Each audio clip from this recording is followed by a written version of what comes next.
E vamos combinar algumas práticas aqui. Meu, microfone, cara. Usem o microfone. Pode usar lá o chat, mas usem o microfone, é muito mais rápido. Nós temos pouco tempo. Nós vamos ficar normalmente uma hora aqui conversando. Né? Depois também, quando a gente estiver mais acelerado, pode ser que eu aumente o tempo, mas por enquanto, uma hora tá bom demais. Né? Então, microfone aberto. Tá? Abram o microfone e perguntem na lata o que vocês precisam. Né? Nossa conversa de hoje começa com o século XX e hoje é um desafio mesmo. Assim, ó. Eu vou usar um jeito, inclusive, de conversar com vocês durante esse trabalho do vestibular, às vezes diferente do que a gente usa lá na escola. Porque lá na escola, o que normalmente acontece? Quando eu preparo uma aula para vocês, eu geralmente faço uma porrada de imagem e a minha fala vai mais ou menos sendo acompanhada, ilustrada pelas imagens. Porque ali eu quero simplesmente criar uma referência visual na cabeça de vocês. Eu estou combinando a minha fala com a imagem para tentar combinar a sua percepção visual com a sua capacidade auditiva de formar memórias. Né? O termo adequado é esse mesmo, formar memórias. Eu ia tentar usar um outro termo, mas esse é melhor o mais técnico. Né? Quando eu estou no vestibular, trabalhando com vocês, por exemplo, os exercícios de vestibular, na atividade síncrona da RNP, é o contrário. A gente olha para o exercício prático, beleza? E eu vou ensinando para vocês o caminho das pedras. Como é que resolve esse exercício? Como é que olha esse tema? Como é que a gente pega essa perspectiva aqui? Quando o exercício tem um texto, quando o exercício tem uma imagem, quando o exercício é direto, como é que eu corto as questões erradas? E aí eu vou, questão por questão, resolvendo com vocês e vou mostrando como aquele tema deve ser entendido a partir do exercício. Isso é uma outra estratégia. E aqui as estratégias são diferentes. Às vezes a gente vai ter longas reflexões minhas sobre um determinado assunto. E aí, por quê? Porque vocês precisam ter um pouco de conteúdo mais aprofundado. Essa é a grande questão. E a outra questão às vezes a gente vai ter aqui alguns temas que normalmente são menos trabalhados lá no conteúdo escolar. Uns temas que não costumam cair, né? Que a gente não consegue ver na escola. Essa é a segunda coisa. E a terceira coisa, quando a gente estiver mais para frente resolvendo exercícios, é botar o exercício aqui, todo mundo olhar, pensar, resolver, e juntos a gente já sair disso aqui. Eu não vou ficar cortando questão por questão, tratando com vocês. Eu coloco, a gente resolve e vamos embora. Né? Mas não é essa hora ainda, não é hora da gente fazer isso agora. O nosso trabalho de hoje é sobre século XX, uma aula introdutória, século XX. Por que começar com o século XX, professor? Por que não começar com a cronologia, lá atrás, na pré-história? Porque é simples. No vestibular, o que mais cai no vestibular é a idade contemporânea.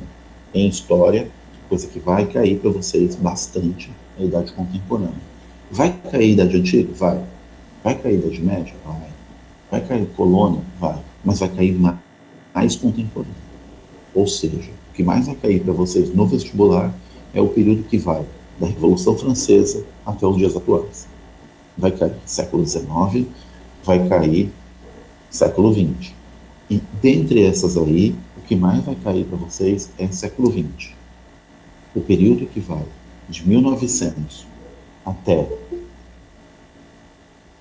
o ano 2000, pelo menos, vai ser muito mais cobrado do que outros períodos. E ele vai ser cobrado em história geral, ele vai ser cobrado em história do Brasil. Vai cair mais república para vocês. Sempre cai mais república, sempre cai mais história geral do século XX. E às vezes, quando não cai diretamente, esse conteúdo é cobrado lá nas concepções de artes, é cobrado lá nas concepções de geografia, lá nas concepções sobre literatura. Então, por quê? Porque é o mundo que vocês vivem, né? Eles, claro que querem que os alunos tenham um conhecimento geral, sejam cultos. O Google está falando aqui, que não sabe, né? Que vocês sejam cultos e tudo mais, mas no fundo, o que vai ser mais exigido de vocês é que vocês sejam pessoas antenadas aí com o mundo em que vivem, né? Então, por isso a gente olha mais para o século XX. Bom, pensando então dessa perspectiva, vamos, vamos começar a tentar construir alguns caminhos aqui, né? Deixa eu perguntar para vocês algumas coisas. Quando eu falo século XX, o que vem na cabeça aí?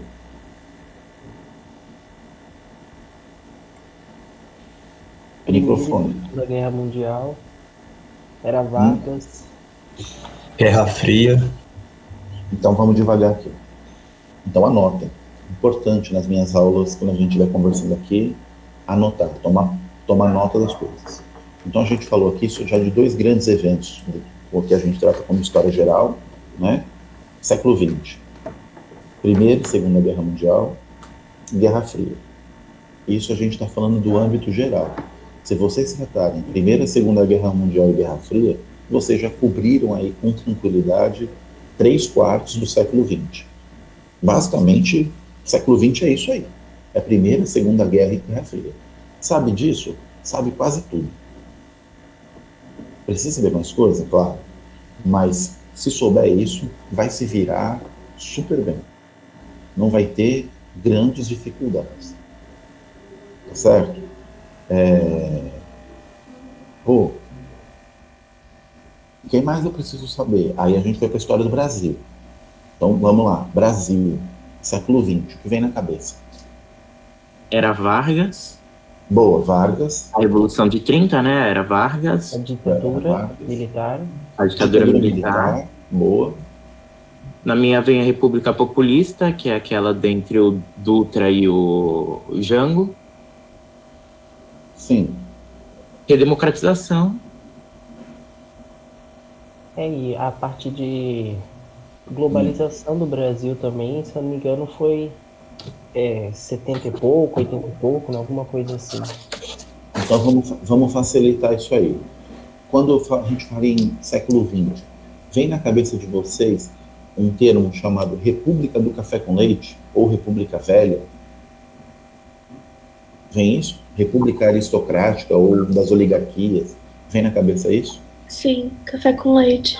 Boa, então anota aí, República do Café com Leite.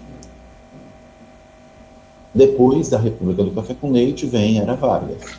Boa, muito bom.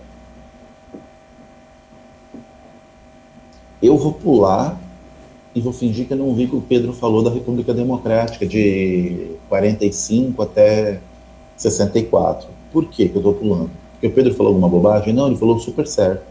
Mas esse é um período que a gente conhece pouco. Então, vamos fingir que a gente não sabe dele. Porque normalmente na escola a gente consegue falar pouco sobre ele. Mas a gente ouve falar bastante sobre ditadura militar.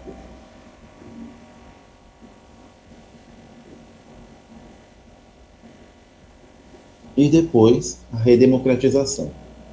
Esses 4 grandes temas. Isso a gente ouve falar bastante quando a gente trata de século XX. Com esses 4 temas, a gente se vira super, super bem. Se a gente souber o período que vai de 46, 45 até 64, aí é show. Mas percebam então uma continuidade aqui. A República Oligárquica, que é a República do Café com Leite, característica: baixíssima participação popular. É um período da República em que quem manda são os barões do café. A era Vargas, né, é um período em que a gente tem a instituição no final da era Vargas, um golpe militar. Né, o Estado Novo do Vargas, o que na prática, um golpe militar. Você tem um governo ditatorial, tá certo? Eu estou fazendo aqui resumos mesmo, simplificações, é isso que a gente precisa fazer agora, tá? Depois a gente vai ter um golpe militar, efetivamente mesmo, onde a gente vai ter generais que viram presidentes da República. E aí a gente vai ter a ditadura militar. Vocês percebem aqui que a República Brasileira tem uma grande dificuldade de articular a forma como o povo brasileiro vai participar da vida política do país. Está claro para vocês aqui? Porque a República nasceu em 1889. Quando começou o século XX, ela era criancinha, tinha 10 aninhos, né? Porque foi no final de 89, foi em novembro, né? Teve os marechais que foram os primeiros presidentes, então era o exército, né? Tá claro para vocês? Então, o povo participava muito pouco. Eu não quero usar a palavra democrático, porque nem era ainda a perspectiva, mas democraticamente, a característica que marcou a política brasileira no século XX foi baixíssimos índices de participação popular. Ora porque a aristocracia dos cafeicultores não deixava, ora porque os militares assumiram o governo e tomaram o poder do povo, seja numa ditadura como a do Vargas no Estado Novo, seja durante o governo militar, na ditadura mesmo, que a gente conhece aí. A gente vai começar a discutir a participação popular na Constituição de 1988 apenas, no final do século XX. Já está acabando o século XX. Deu para perceber aqui o primeiro grande dilema brasileiro? Isso é um super dilema, que é a construção de um país sem o seu povo. O Brasil conseguiu construir é tão bizarro a trajetória que ele passa por tentar se construir um país sem povo. É um negócio que, se a gente contar por aí, em outros locais, que estava acontecendo no século XX, as pessoas ficariam um pouco assustadas, assombradas, então, assim, como assim? É um país grande esse, não é um país pequeno, não é um país periférico do ponto de vista da economia, não, é um país grande, relevante, importante. E ele teve toda essa dificuldade para garantir participação do seu povo na vida política do país. Teve toda essa dificuldade, sim. Então, dificuldade de garantir participação popular é a grande questão, é o grande tema, é o grande mote para se entender século XX quando a gente fala de história do Brasil. Bom, então a gente já falou duas coisas para vocês. Bom, primeiro, que o mundo é o mundo da guerra no século XX. Essa é a primeira grande coisa. E a segunda coisa é que o século XX, o Brasil, é o mundo do povo tentando chegar às vias de poder participar politicamente do poder. Abriu minha apresentação para vocês aí? Dê uma olhada aí. Hoje a apresentação abriu de uma imagem só. É a apresentação da nossa conversa a partir desse livrinho ali. Ó. Esse livro, eu tenho PDF, inclusive, não precisa ler ele inteiro não, porque ele é grande pra caramba, tem 500 páginas. Mas boa parte das reflexões que a gente fizer por aqui é sobre o trabalho desse camarada aí, o Eric Hobsbawm. É um grande historiador inglês, né, que morreu, inclusive, faz uns 5 anos, se eu não estiver enganado, viveu muito, viveu quase 100 anos, e ele escreve, no final dos anos 90, um livro importante sobre o século XX, né, que ele vai chamar de Era dos Extremos. Esse livro ele é o final de uma coleção que o Hobsbawm escreveu sobre idade contemporânea. Ele escreveu um livro chamado A Era das Revoluções, onde ele vai tratar a Revolução Industrial e Revolução Francesa. Escreveu um outro livrinho legal chamado A Era do Capital, onde ele vai explicar como o capitalismo se fortalece e a Revolução Industrial se impõe na Europa do século XIX. Então, esses dois primeiros é sobre o século XIX. Escreveu um terceiro chamado A Era dos Impérios, que é como o imperialismo europeu vai se impor para o restante do mundo no final do século XIX, quando a gente chama de neocolonialismo, vai mais ou menos até 1914. E, finalmente, ele escreve A Era dos Extremos. E aí, anotem aí, essa é a primeira grande característica do século XX. Ela é um período de extremos. É um período de ou você era isso, ou você era aquilo. Ou você estava de um lado, ou você estava do outro. Ou você defendia a participação popular na vida política do país, ou você defendia a ditadura. Ou você defendia o modelo capitalista de organização econômica do mundo, ou você defendia o modelo socialista de organização do mundo. Eu não estou dizendo que isso é o certo, estou dizendo que é assim que era. Percebe? Essa é uma perspectiva científica que a gente tem aqui. Era assim que o mundo estava organizado, era assim que as pessoas entendiam o mundo. Eu não sei para vocês hoje, porque vocês nasceram e se tornaram jovens, quase adultos, né? Bem no meio dessa polarização toda por conta das redes sociais. Então vocês talvez tenham uma impressão de um mundo muito polarizado também. Mas o mundo em que eu fui adolescente, por exemplo, quando eu tinha a idade de vocês, era um mundo onde ele era muito mais possível se ter várias perspectivas, né? Já não era mais o mundo da divisão bipolar, né? Ou você era Estados Unidos ou você era União Soviética, por exemplo. Ou você era ditadura, ou você achava a democracia linda e maravilhosa. Já não era assim, né? Ele mudou rapidamente, agora as coisas estão ficando novamente mais acirradas, né? Então tá aí, primeira dica, entender século XX, entender o mundo bipolar. Bipolar não no sentido da bipolaridade da saúde mental, mas pode servir como referência. É um mundo que tem dois polos, dois grandes polos de poder. Um polo está na União Soviética e no mundo socialista, e o outro polo está nos Estados Unidos e na Europa Ocidental. É assim que o século XX vai se organizar.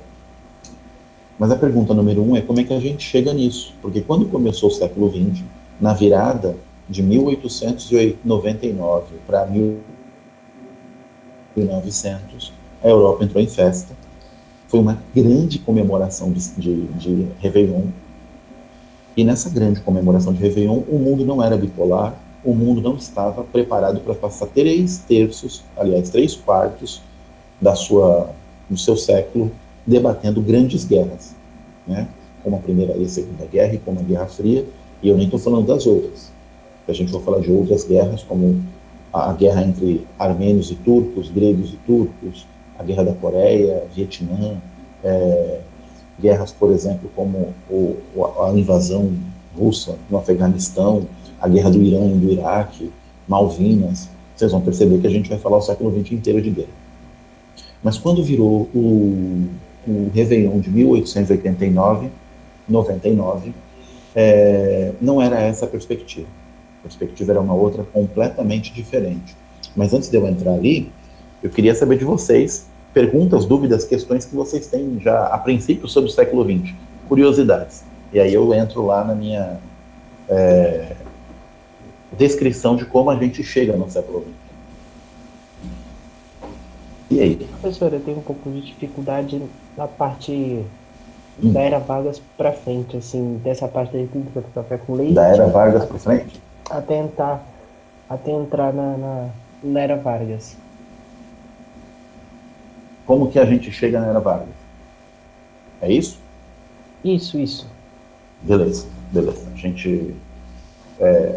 E é isso aqui, a aula é um pouco assim. Às vezes eu paro tudo e vocês seguram a onda de vocês aí, eu respondo uma questão direta e assim a gente resolve problemas pontuais de vocês, né? Vou ser super sucinto, tá, Gustavo? Então, cuidado sempre com as minhas simplificações quando eu estiver fazendo isso. Anota, mas saiba que as coisas são mais complexas do que eu vou dizer aqui. Bom, quando a República Brasileira ela é criada em 1889, quando os Barões do Café se organizam, já estavam organizados no Partido Republicano Paulista, e começam a entender que não faz mais sentido ter a figura do imperador. O imperador se torna um entrave político para eles. E agora eles começam a defender um novo regime político, chamado República. Mas o imperador ainda tinha algum apoio. Ele perde definitivamente os apoios que tinha quando acaba a escravidão. A escravidão acaba em maio de 1888. Percebam que ele não dura nem 2 anos depois. 1 ano e meio depois do fim da escravidão no Brasil, acaba a República. Só que os barões do café, eles não têm poder para derrubar o imperador sozinho. O imperador era um cara popular. Por incrível que pareça, o povo brasileiro tinha uma certa simpatia por Pedro II. Pela história de vida, pela figura meio bonachona que ele era, pela questão dele ser um cara bastante intelectual, era um cara boa praça, né? E veja, isso não quer dizer que ele era um cara que fez um bom governo, certo? Não é essa a questão. Hoje a gente tem governos tão ruins que até parece que o Pedro II era um governo muito bom, né? Mas ele era um governo que defendia a escravidão, por exemplo, né? Então, para derrubar o Pedro II, qual é a questão? Precisa chamar o exército. E aqui prestem bastante atenção. A República no Brasil, ela é completamente ligada a essa instituição, o Exército Brasileiro. O Exército Brasileiro é chamado na figura individual do Marechal Deodoro da Fonseca, mas não apenas. E é o Exército Brasileiro que vai até o Pedro II e derruba o imperador. Há uma derrubada do imperador diretamente pelo exército. Foi um golpe? Foi. Foi um golpe militar, né? O exército ameaçou o imperador, falou: ó, você sai, as tropas estão aqui na frente, você vai sair preso. Basicamente foi isso. A gente pode dizer assim, mas foi um golpe que foi bom, porque a gente acabou com a monarquia e começou a república. Beleza, a gente pode achar isso. Mas a gente precisa entender como aconteceu. Não aconteceu por um acordo constitucional, ou porque o Senado resolveu votar uma legislação, ou as câmaras, nada disso. Aconteceu uma imposição militar. Bom, feito isso, os primeiros presidentes são militares. Marechal Deodoro da Fonseca, Marechal Floriano Peixoto. Vamos lembrar que a história da República Brasileira se inicia com 2 marechais do Exército. Isso não é qualquer coisa, porque isso indica uma perspectiva muito clara do tipo de participação popular que se teria. A pergunta é por que os cafeicultores topam isso? Porque o exército tinha as armas, mas eram os barões do café que tinham dinheiro. Por que eles aceitam esse primeiro momento em que eles ocupam uma posição secundária na distribuição do poder? Exatamente porque eles querem garantir que a passagem para a República seja uma passagem sem povo, sem participação do povo. E não tem nada melhor para garantir algo sem povo do que o exército. Porque o exército são as armas na rua, né? O exército pode sair dando um tiro por aí, matando as pessoas. E os barões do café se põem num plano secundário. Cadê? Não consegui ler o que alguém escreveu aqui, né? Abre o microfone e fala comigo. É verdade, Pedro. O avô do Fernando Henrique estava envolvido, era militar importante. Bom, mas rapidamente os cafeicultores assumem o poder. Quando sai o Marechal Floriano Peixoto, os militares assumem, os paulistas assumem o poder, e a tônica da República Velha, que vai mais ou menos de 1894, por ali, até 1930, é o domínio paulista. É claro que eles fazem um acordo com os mineiros, né? Aquela conversa que a gente conhece de República do Café com Leite, em que paulistas e mineiros revezam o poder, se revezam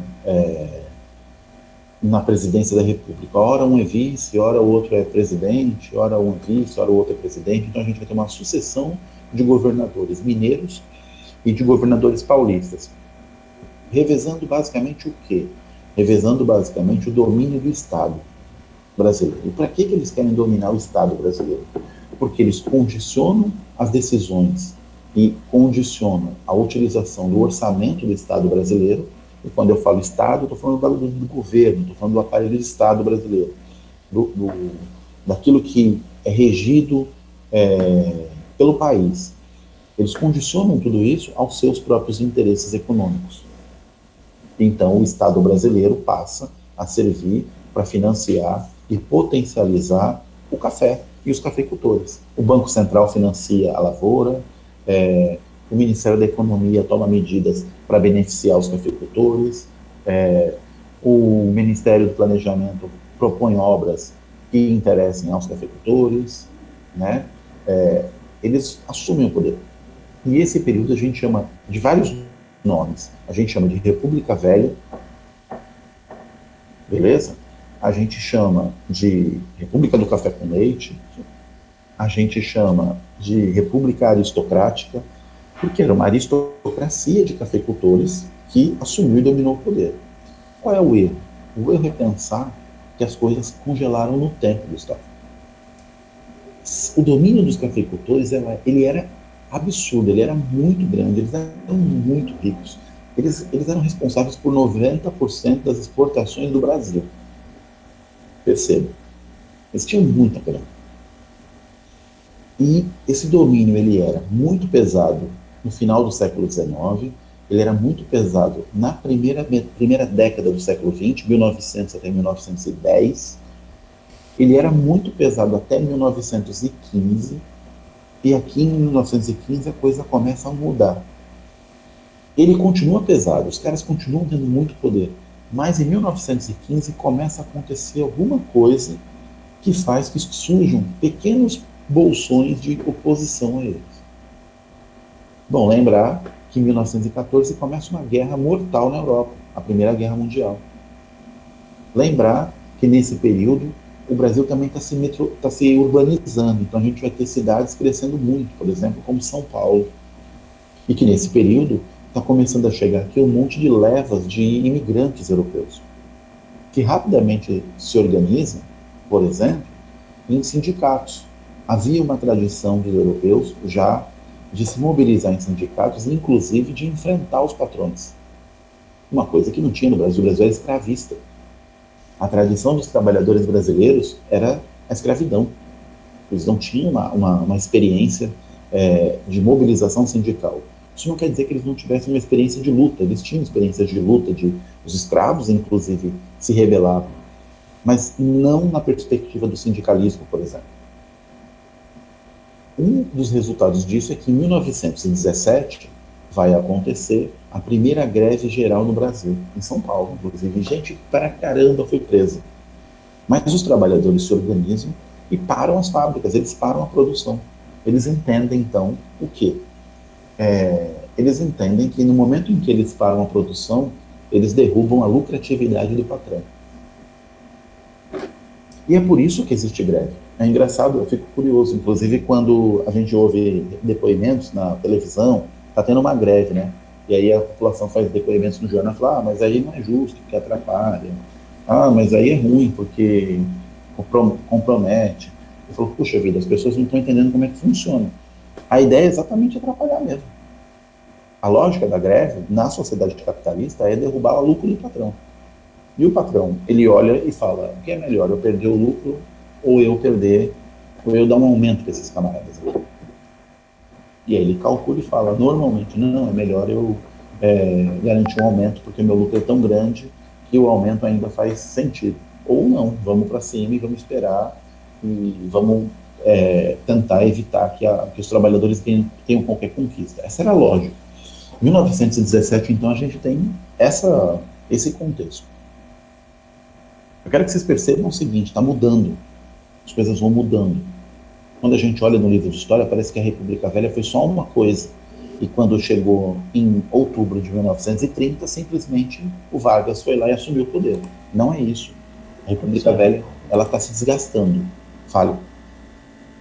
Então a greve geral foi em 1917? A primeira foi em 1917. Ah, tá. Por um acaso, Gustavo, não à toa, ela foi no ano da Revolução Russa. Lembrem, os russos estão derrubando o czar e implantando o socialismo em 1917. As coisas são correlatas, elas são interligadas. Sacou? Sim, sim. Beleza. Quando acaba a Guerra Mundial, quando a gente chega em 1919, o que a gente tem como resultado do mundo é um mundo totalmente diferente do mundo que a gente tinha no começo do século. Bom, esse mundo é um mundo que a Europa está devastada, Esse é um mundo em que a gente tem pelo menos algo como 6 milhões de mortos. Esse é um mundo em que as grandes potências da Europa foram colocadas de escanteio. Vamos lá. A Inglaterra está destruída, a França está destruída, a Alemanha está destruída e a Rússia está destruída pela guerra e por uma revolução. Acabou. O que sobrou de economia no mundo era um país que não era a grande liderança quando o século começou, que é os Estados Unidos. Quando a gente tem a virada do século, os Estados Unidos não eram essa Coca-Cola que a gente vê hoje. Ele era muito menos poderoso. Ele era a quinta, a quarta economia do mundo.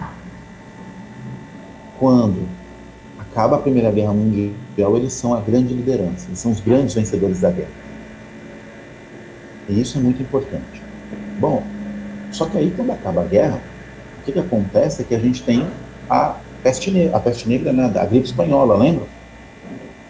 O mundo sai da guerra e entra numa pandemia de gripe espanhola, que mata 50 milhões de pessoas em 2 ondas, né? Então vamos pensar, quando acaba a guerra, os caras entram num esquema meio parecido com o que a gente está vivendo hoje. Só que sem penicilina, sem antibiótico, sem oxigênio para poder garantir que as pessoas respirem, sem perspectivas de vacina e sem conhecimento sobre vírus. Então, vocês imaginem a brutalidade do que é. A primeira onda, a segunda onda leva a gente pra caramba e a Europa mergulha num grande declínio econômico. A década de 20 é uma década que a Europa vai ter, ao mesmo tempo, se reconstruir economicamente, mas também depender muito dos financiamentos norte-americanos, depender muito de tentar reconstruir uma sociedade que está em frangalhos. E aí começa a surgir na Europa uma lógica de dizer o seguinte: na verdade, a gente está nessa crise danada porque o sistema republicano, democrático, europeu falhou. Ele é fraco, ele falha. Olha que coisa louca. A democracia francesa, por exemplo, estava caminhando ainda, mulher nem votava ainda na França, mas eles já começaram a achar que aquele era um regime fraco. A democracia liberal inglesa, que era extremamente conservadora, também foi considerada fraca. A Alemanha tinha derrubado o rei, que se enfiou na Primeira Guerra Mundial, e criou uma república, chamada República de Weimar. E essa República de Weimar foi extremamente combatida pelo próprio povo alemão e por poderes, forças políticas do povo alemão. E aí, a década de 20, ela vai servir para a criação de um, como é que eu posso dizer para vocês de forma didática? Tinha uma serpente sendo chocada. Esse é exatamente o termo, né? O ovo da serpente. E ninguém está fazendo muita bola. Essa serpente dizia o seguinte: a solução para os problemas do mundo é a gente ter governos fortes, baseados em pessoas fortes, que contem com uma imensa mobilização popular. Puxa, parece legal. A gente está saindo da aristocracia para a mobilização popular, para a participação do povo. Só que o povo não participa na perspectiva de dar opinião, de propor políticas públicas. O povo participa numa perspectiva de ser mandado por esse líder. O nome desse sistema que estava nascendo chama fascismo. Estava nascendo lá na Itália com um camarada chamado Benito Mussolini. E foi compreendido, estudado e publicado em livro por um outro camarada importante que estava na cadeia, porque tinha tentado um golpe militar, chamado Adolf Hitler. Esses caras estão começando a formar suas forças políticas na década de 20, Gustavo, lá na Europa. E no Brasil? Bom, no Brasil teve a greve, no Brasil teve em 1922 um monte de mobilizações contra o governo da República, os paulistas, e eles basicamente acusavam, porque imagina, eles estão no meio dessa crise, gripe espanhola, crise econômica, Europa devastada, o Brasil era muito dependente da Inglaterra, o Brasil era muito influenciado pela França. E aí em 22 estoura uma série de manifestações contra o governo republicano. Por exemplo, a Semana de Arte Moderna, que vai criticar profundamente a República Velha, a oligarquia cafeicultora. A gente vai ter movimentos como o movimento tenentista. São movimentos de quem? Do Exército Brasileiro. O Exército Brasileiro começa a dizer que a República precisa cair porque os paulistas são corruptos, porque os paulistas não pensam no país, porque os paulistas não se preocupam com a população. E eles estão certos? Não. Eles estão certos em alguma medida, mas eles são derrotados, né? Os tenentes são derrotados, alguns ficam poderosos, mas eles sofrem uma derrota pesada. A gente tem os movimentos de trabalhadores. Em 1922 é criado duas coisas importantes, anotem aí. Em 1922 é criado o Partido Comunista Brasileiro, o PCB. E por que ele é importante? Porque, o professor falando bem aí do comunismo, vai para Cuba, né?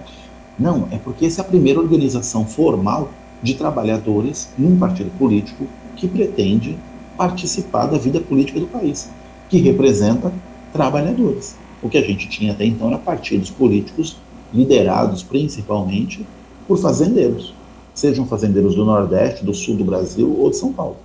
Agora a gente tem um partido de trabalhadores. Mas a República não é boba. Ela criou, quando foi criado o Partido Comunista, a República criou um negócio chamado DOPS. Chama Departamento de Ordem Política e Social. O que é isso? Vocês nem fazem ideia hoje disso. Mas isso chama polícia política. O Estado criou departamentos de polícia para investigar seus opositores e para prendê-los. Certo? Em São Paulo, o nome era DEOPS, Departamento Estadual de Ordem Política e Social. Nos estados eram sempre assim. Então, eles tinham como função avaliar seus opositores, né? Quem faz oposição ao governo, quem está reclamando do governo, quem fala mal do governo, o que eles estão fazendo, como eles estão se organizando. Percebam aqui, a República Velha está recebendo uma série de oposições e a República Velha está reagindo a essas oposições, ora com atividades econômicas, ora concentrando ainda mais poder, ora tomando medidas para favorecer ainda mais os cafeicultores, ora perseguindo politicamente os seus rivais, botando na cadeia. Aquele cenário foi ficando ainda mais tumultuado, e ele vai ficar ainda mais tumultuado ao longo da década de 20. Mas sempre que chegava a eleição, os paulistas conseguiam se reorganizar com os mineiros e ganhavam a eleição. E que vocês também estão cansados de saber, baseado numa série de fraudes. Mas todo mundo fraudava a eleição, viu? Naquela época, a eleição era fraudada o tempo inteiro. Olha que curioso. Então, esse papo de dizer que a eleição é fraudada não é novo no Brasil? Claro que não. Nada no Brasil é novo. O Brasil está vivendo agora exatamente, inclusive, parte daquela argumentação que se tinha naquela época. Então, alguns governadores começam a criticar os paulistas. Por quê? Porque eles querem poder também. Então, você tem setores de trabalhadores, você tem setores de intelectuais, você tem setores da classe média, que reclamam, inclusive, da aristocracia paulista. Você tem os militares reclamando da aristocracia paulista. Você tem um país que vai se urbanizando, vai se modernizando. E quando a gente chega em 1929, a gente ainda tem os paulistas concentrando poder junto com os mineiros. Só que em 29 acontece um problema muito sério, Gustavo. Acontece a crise de 29, a quebra da Bolsa de Nova York. E aí a economia capitalista, ela quebra, ela acaba. Ela vai para fundo do poço. O mercado mundial quebra. A economia mundial fica completamente arrasada. E esse processo de o mundo ficar completamente arrasado produziu imensas mudanças. Mudança número 1. Os alemães elegeram Hitler como presidente. Mudança número 2. Os italianos, que já tinham elegido Mussolini, agora dão mais poder ainda para ele. Mudança número 3. Os ingleses ficam completamente baseados numa cultura de isolamento. E os americanos elegem um novo presidente da República para fazer os Estados Unidos tentarem sair da crise. Esse cara chama Franklin Delano Roosevelt, que tinha uma política completamente diferente do que vinha sendo até então o governo dos Estados Unidos. Bom, isso ia chegar no Brasil. Europa mais Estados Unidos consumiam quase que 90% do café brasileiro. Os cafeicultores do Brasil entraram em declínio, entraram em crise econômica. E aí tomaram uma série de medidas para se proteger, medidas do governo. Tá certo? E aqui a oposição começou a crescer. Essa oposição que cresce, ela vai ser capitaneada por um governador de estado, que era o Vargas. O Vargas é governador do estado do Rio Grande do Sul. O Vargas não é um cara que está vindo de fora da política. O Vargas não é um cara que está mobilizando a galera, que está organizando lá o sindicato, então os grupos de manifestantes, ou nada disso. O Vargas é um governador de estado que se junta com outro governador de estado, chamado João Pessoa, que é do Nordeste. Então eles montam uma chapa que junta nordestinos e gaúchos, tentando mobilizar a opinião brasileira contra exatamente essa combinação eterna de paulistas e mineiros do Sudeste. Só que na hora da eleição eles perdem no voto. E aí vai dizer assim, ó, teve golpe, sempre tinha. Bom, mas será que lá com o Vargas também teve fraude? Teve. Os gaúchos fraudaram a favor do Vargas, os paraibanos fraudaram a favor do João Pessoa, e os paulistas e os mineiros fraudaram ainda mais. Beleza? Eles perderam a eleição, e beleza, e ficou tranquilo. As forças políticas do Rio Grande do Sul, inclusive, falaram, então tá bom, já perdeu, tranquilo, agora vamos aceitar aí que tem um governo novo paulista aí, o governo do Júlio Prestes. Só que a coisa degringola, a situação vai se esquentando ainda mais, vai piorando ainda mais.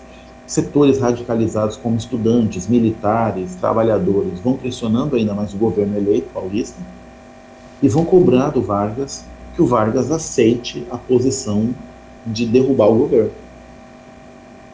E o Vargas resiste, isso demora todo ano de 1930, até que chega em outubro, e aí, agravado com a situação do assassinato do João Pessoa, o Vargas entende que agora as condições eram favoráveis. E nessa coisa das condições estarem favoráveis, ele, com as tropas gaúchas, vem do Rio Grande do Sul em direção à capital, Rio de Janeiro, para a derrubada dos paulistas. E, curiosamente, tem uma dúvida: o que vai acontecer quando as tropas chegam na divisa do Paraná com São Paulo? Se imagina que o exército paulista, que as tropas do exército brasileiro e a força pública paulista, que era a Polícia Militar do Estado de São Paulo, que tivessem sediados no Estado de São Paulo, fossem opor resistência. E eles abrem caminho para o Vargas passar. Eles rompem com os fazendeiros. E essas tropas que passam se encaminham para o Rio de Janeiro. E o presidente lá, sem apoio popular, sem apoio do exército, com apoio apenas dos fazendeiros paulistas, endinheirados, ele cai. Nem precisa ter conflito, nem precisa ter guerra. Mas o exército amarrou os cavalos na frente do Palácio do Governo. Isso é um recado só, claro. Você não tem força física para poder se opor a mim. Você não tem força militar para se opor a mim. E vejam, então, o segundo movimento de mudança do governo brasileiro durante a República. O primeiro foi o Dom Pedro, que caiu pelas mãos do exército. O segundo é o próprio paulista, o Júlio Prestes, que cai pelas mãos do exército. Só para dar alguns spoilers, quando o governo do Vargas virar uma ditadura em 1937, vai ser também com as mãos do exército. E quando o Vargas for derrubado, em 1945, quem vai ficar presidente da República era o ministro da Guerra, Marechal Eurico Gaspar Dutra, o exército. E quando o Vargas se suicidar, em 1954, é o exército. E quando tiver uma ditadura militar, em 1964, quem é de novo? O exército. E vejam então como o exército é uma presença muito forte nas democracias subdesenvolvidas ao longo do século XX. Isso acontece em quase todos os países da América Latina, por exemplo. E, curiosamente, a gente não é à toa tem uma presença muito forte do exército agora, no atual governo. Né? Novamente, o exército está tutelando o presidente da República. Isso não tem a ver com gostar ou não gostar do presidente. Não é nada disso. Mas uma coisa a gente precisa aceitar. O presidente não estaria no poder hoje se ele não tivesse o apoio do Exército. Professor, Oi. só duas coisas aqui para ver se eu estou realmente correto. Uma delas é a ditadura do Vargas, ela tem um ponto que é o plano Cohen, né? Que Ela é tem- aquele plano fajuto, aquele plano comunista fajuto, Isso. que acaba... Que acaba servindo de justificativa para os militares darem um golpe. Que também é sempre igual. O Brasil sempre, quando precisa mudar de regime, quando está perto de um golpe, o Brasil vai usar dois instrumentos. Normal. Corrupção. Então vai surgir uma galera contra a corrupção. Como se fosse possível ser a favor da corrupção. Entendeu? E a outra coisa é a ameaça comunista. Olha, o Brasil vai virar comunista. Olha, os comunistas estão aí. Olha, os comunistas vão pegar a gente. E aí o plano Cohen, que o Pedro está falando, é um documento falso que o Exército Brasileiro produz e apresenta na imprensa para a população dizendo, olha, pegamos aqui um plano dos comunistas para tomar o poder. É como se a gente pusesse aqui a Gabriele e a Kathleen, elas escrevessem um documentinho e a gente falasse, olha, a Gabriele e a Kathleen estão pensando em tomar o governo brasileiro. E isso justificou, por exemplo, a suspensão da Câmara dos Deputados, o fechamento do Congresso e um golpe militar. É isso aí. Vai vendo. Mas eu te cortei, Pedro. O Pedro caiu? Ele tinha caído. Pedro, eu te cortei. Fala. Não, a internet de casa aqui da S5. Não, eu tava só terminando o raciocínio para ver se era isso mesmo. Quem o Juscelino escolheu para ser o candidato dele na eleição posterior era um general também, né? Era o Dutra. Não, o Dutra tentou, mas era Isso, como que é o isso. nome? O Lott. Lott, o general Lott. O Isso. Lott. Não, só para ver se estava correto mesmo, se eu não tinha perdido a linha. O que é importante a gente notar aqui, então? O começo da história republicana brasileira, ele é muito marcado por aristocracia, os donos do dinheiro administram o país e uma forte presença militar. Veja, nem sempre o exército, inclusive, vai ter posições ruins. Tá certo? Às vezes a posição é positiva, às vezes derrubar o imperador é positivo, derrubar os paulistas cafeicultores do poder é positivo. A questão é que você tem uma tradição de golpe institucional. Essa que é a questão. Então é muito comum na cultura política brasileira, quando tem um problema, correr para os soldados e para os militares e pedir ajuda. E falar, vai lá, resolve o nosso problema. Com isso a gente viu já praticamente uma aula sobre República Velha. Mas eu termino hoje, e eu tenho mais 1 minuto para terminar, dizendo o seguinte, voltando lá no começo do dia, quando a gente tem a virada do século XIX para o século XX, o clima é de imensa euforia, de imenso otimismo. E por que esse é o clima? Esse é o clima que está presente por conta dos avanços tecnológicos. A Europa estava conseguindo dominar a ciência. A gente tinha figuras como Freud, como Einstein, como Thomas Edison, como Santos Dumont. A gente tinha o mundo da ciência se desenvolvendo pra caramba, a gente tinha o mundo das artes. Esse é o tempo de figuras como Matisse, como Van Gogh, que é um pouco antes, como o próprio Pablo Picasso. As artes estão se desenvolvendo à beça e a Europa estava vivendo um período raro. Ela já estava mais ou menos há 30 anos sem uma guerra grande. Pensem, a Europa nunca tinha vivido um período de tanta paz, 30 anos. E o pior, ela estava vindo de um período de Revolução Francesa, em que o pau quebrou o tempo todo. Eles estavam em paz, eles estavam com crescimento econômico, eles estavam com desenvolvimento tecnológico, com um avanço científico se impondo. Eles acreditavam que eles eram o progresso. O progresso fatalmente nos levaria para o mundo da felicidade. Essa era a perspectiva que a Europa tinha quando começou o século XX. Agora, esse será o século da redenção da humanidade.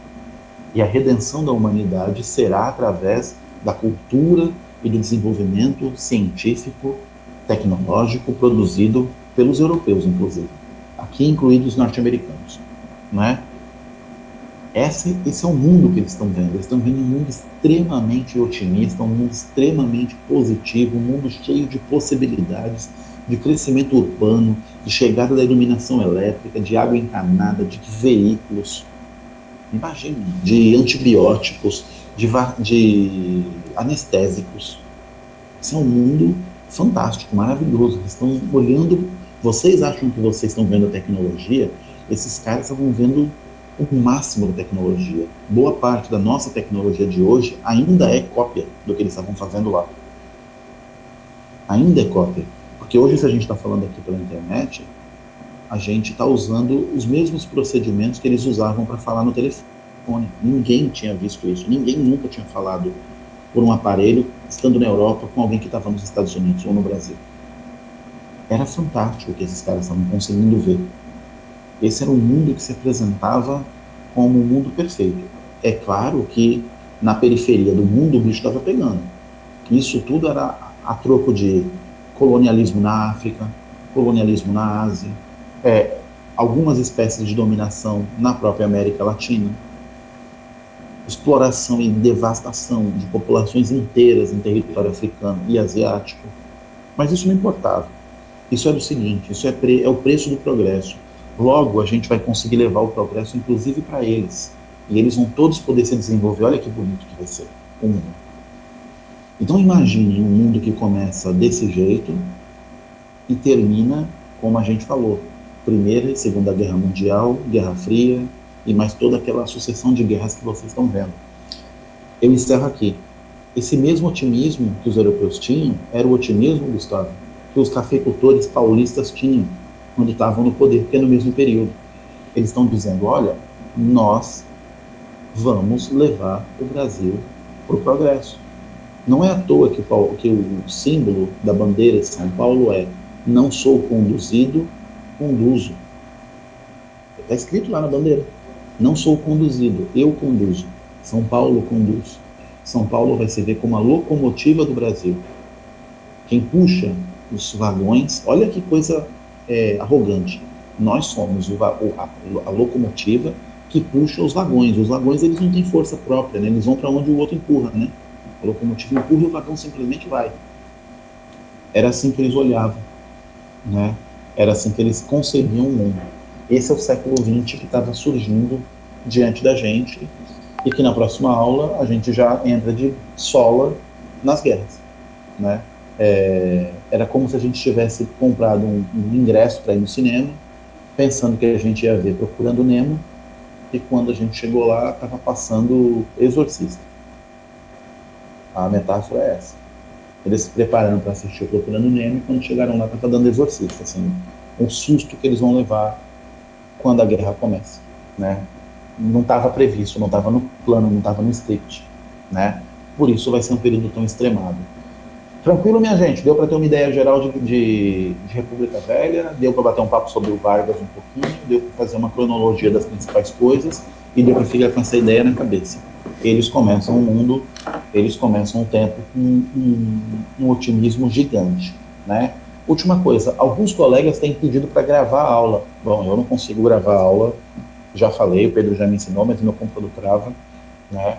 Eu não vou me arriscar com isso, não. Se alguém tiver alguma solução para a semana que vem, não tem oposição, mas vocês gravem daí do computador de vocês, porque aqui o bicho pega e trava. E aí a gente depois decide como que a gente publica isso. Se quisermos também. Se vocês não quiserem também, tá tudo em paz, tá tudo tranquilo. Tá gravando, Alisson? Beleza, então. Então, como é que isso vai ser disponibilizado? Devia me avisar, né, cara? Depois eu falo alguma coisa um pouco educada ou então um pouco simpática e aí o pessoal ouve. Como é que isso vai ser publicado, Alisson? Eu não sei o que é isso. YouTube. E deixo o link para vocês no grupo. Fechado. O IT. Eu ia falar, não sei o que é isso. É YouTube. Tá bom, então. Então, fechado, Alisson. Obrigado pela gravação. Funcionou bem isso no seu computador, tá vendo só? É só a gente falar com gente boa. E as pessoas rapidamente se organizam. Povo, o que vocês têm para fazer? Vocês têm para fazer o meu cronograma de estudos e o que vocês vão fazer, em que faculdade. E eu tenho para fazer, preparar uma aula sobre Primeira Guerra e Segunda Guerra, mas eu já fiz uma boa introdução sobre a década de 20 para vocês. Tranquilo? Gustavo, obrigado pela pergunta, que deu possibilidade que eu avançasse sobre República Velha também, e todo mundo que participou e acordou cedo para o dia de hoje. Fechado, minha gente? Professor, eu cheguei um pouco antes e eu não entendi muito bem o cronograma que o senhor falou. Eu pedi que vocês fizessem um cronograma, Tainá, explicando como é que vocês vão organizar os seus estudos. Que horário vocês vão estudar, quantos minutos por dia vocês vão estudar, quanto que vocês vão estudar em maio, quanto que vocês vão estudar em junho, quanto que vocês vão estudar até dezembro, e qual é o curso que vocês vão fazer. E vocês vão me entregar isso. Ah, tá. Tá bom? Tá bom. Então tá bom. Então, tchau, minha gente, fiquem bem. Professor, Cuidem. esse cronograma é não só na parte de história, né? No geral, porque eu tenho assim Claro. que eu dividi para Não. todas as. Para todas as disciplinas. Ah, então tá Claro. certo. Tá bom, então. Todas as disciplinas, fechado? Fechado. Então, aquele abraço. Tchau para vocês, espero ter ajudado, espero ter gostado. Espero opiniões lá no grupo, a gente conversa no grupo. E dúvidas e perguntas, o grupo segue aberto. Perguntem para mim, a gente está lá para ajudar vocês. Muito legal, professor. Obrigado, tá? Tchau, minha Bom fim de gente. semana. Bom fim de semana para vocês. Tchau, professor. Bom final de Tchau, semana. gente. Bom fim de semana.